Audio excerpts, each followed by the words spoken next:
দুইটা সময় তওবা করে লাভ নাই। একটা হচ্ছে মৌতের যন্ত্রণা শুরু হয়ে গেলে, মৃত্যুর যন্ত্রণা শুরু হয়ে গেলে আগে পা থেকে শুরু হয়ে আস্তে আস্তে গলার দিকে আসে। হাদিসে যেমনটা এসেছে, সূরা ওয়াকিয়ার মধ্যেও আছে যে পায়ের দিক থেকে যন্ত্রণা শুরু হয়ে আস্তে আস্তে আস্তে আস্তে এই গলার দিকে আসে, এবং আত্মাটা গলার এখানে যখন চলে আসে, এখান থেকে মালাকুল মউত আত্মাটাকে নিয়ে চলে যায় এবং চোখ দিয়ে তাকিয়ে থাকে মানুষ। রুহটা চলে গেলে মানুষ চোখ দিয়ে তাকিয়ে থাকে, দেখবেন এই কারণে মৃত ব্যক্তি তাকিয়ে থাকে, চোখ খোলা থাকে।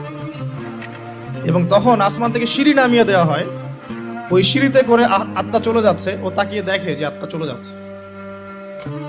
এবং মানুষ মারা যাওয়ার পরে চোখ জীবিত থাকে অনেকক্ষণ।